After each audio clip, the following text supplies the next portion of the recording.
সভাত সমবেত শ্ৰদ্ধাভাজন সংগ্ৰামী ৰাইজ, আপোনালোক আটাইলৈ সংগ্ৰামী অভিনন্দন জ্ঞাপন কৰি অসমৰ ৰাইজৰ সৰ্বস্তৰৰ জনগণৰ যি কাতৰ আকুল আহ্বান এটা আছিল যে অসম আৰু অসমীয়া জাতিক সুৰক্ষা প্ৰদান কৰিবৰ কাৰণে যাক অসমৰ জনগণে বুকু চাপ তুলি দিছপুৰৰ মছনদত বহুৱাইছিল, সেইগৰাকী ছদ্মবেশী জাতীয়তাবাদী ব্যক্তিৰ নেতৃত্বত অসম আজি অসুৰক্ষিত। তেখেতৰ নেতৃত্বতেই আমাৰ ফুল কুমলীয়া যুৱকক আজি কেইদিনমানৰ আগত গুলিয়াই হত্যা কৰিলে।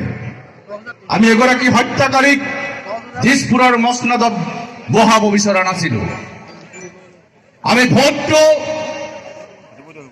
কেইজনমান স্বাৰ্থম্বেশী ছদ্মবেশী জাতীয়তাবাদীক দি ৰজা পাতিবৰ কাৰণে আমাৰ ভোটটো দিয়া নাছিলো। আমি অসম আৰু অসমীয়া জাতিৰ সুৰক্ষিত ভৱিষ্যত তেওঁলোকৰ হাতৰ যাতে সুৰক্ষিত হয়, আমি তাৰ কাৰণে দিছো। আমাৰ দুৰ্ভাগ্য, আমি যাক নিৰ্বাচিত কৰিছিলো শিৱই যেনেকৈ ভস্মাসুৰক ঘৰ দি শিৱই ভবা নাছিল যে ভস্মাসুৰে প্ৰথম টেষ্টিং কৰিবৰ কাৰণে বৰ্ডটো মূৰেই মূৰত হাত দিব। আজি অসমীয়া জাতিৰ অৱস্থা, আমি আশীৰ্বাদ দিয়া ভস্মাসুৰ হতে আমাৰ ওপৰত তেওঁলোকে টেষ্টিং কৰিবৰ কাৰণে প্ৰথম অসমীয়া জাতিৰ ওপৰতে হাত দিলে। মই দীঘলীয়া নকৰো, ৰাইজলৈ এটা আহ্বান জনাইছো। আজি অসম ৰাজনৈতিক সংকটত আছে। এই সংকটৰ সময়ত যিসকল প্ৰকৃত অসমীয়াই, মই প্ৰকৃত অসমীয়াই কাৰণে কৈছো, অসম আৰু অসমীয়া জাতিক ভাল পোৱা, অসম আই মাতৃক ভাল পোৱা প্ৰকৃত অসমীয়াই কোনোদিন অসমীয়া জাতিক গদ্দাৰী নকৰে।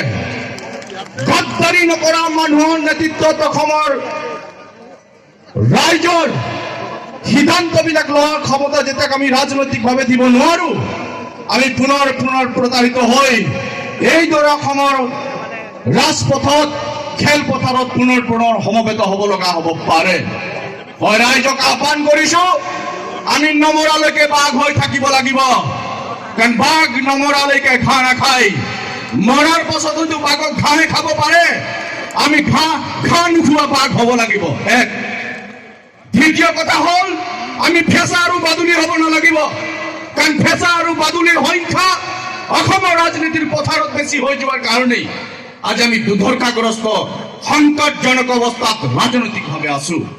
এই ত্যাগ কৰিবৰ কাৰণে সম্ভৱতঃ আজি শিৱসাগৰৰ এই বৰ্ডিং খেলপথাৰত হাজাৰ হাজাৰ ৰাইজ সমবেত হৈছে। এই আহ্বান ৰাখিছো, কাৰণ আমাৰ প্ৰত্যাহ্বান আছে। আমাৰ আগফালে প্ৰকাণ্ড অজগৰ আৰু এনাকন্দা আছে। আমি অজগৰ আৰু এনাকন্দাৰ বিপৰীতে আমাৰ ৰাজনৈতিক সংগ্ৰাম হ'ব। গতিকে আমি ফেঁচা আৰু বাদুলিৰ ভেগ ধৰি যদি সময়ে সময়ে আমাৰ ৰূপবিলাক যদি সলনি কৰি থাকো, আমি পুনৰ একোগৰাকী বিশ্বাসঘাতক ৰাজনীতিবিদ হিচাপে, ৰাজনৈতিক কৰ্মী হিচাপে অসমৰ মানুহৰ নজৰত প্ৰতিষ্ঠা হ'ম। আমি সেই কাম আৰু কোনোদিন কোনো প্ৰকৃত অসমীয়াই, আপোচহীন কোনো ব্যক্তিত্ব থকা অসমীয়াই নকৰে আহ্বান জনাই অনাগত দিনত অসমৰ এই ৰাজনৈতিক মহাসংগ্ৰামৰ লগত অসম জাতীয় পৰিষদৰ লগত আমি আদিবাসী নেশ্যনেল পাৰ্টীয়ে ঐক্যবদ্ধভাৱে ৰাজনৈতিক সংগ্ৰাম কৰি যাম। এই আহ্বান আৰু এই আহ্বানৰ প্ৰতি অসমৰ সৰ্বস্তৰৰ জনগণৰ আমি সহযোগিতা কামনা কৰি মোৰ ক'বলগীয়া দুআষাৰ ইমানতে সামৰিছো।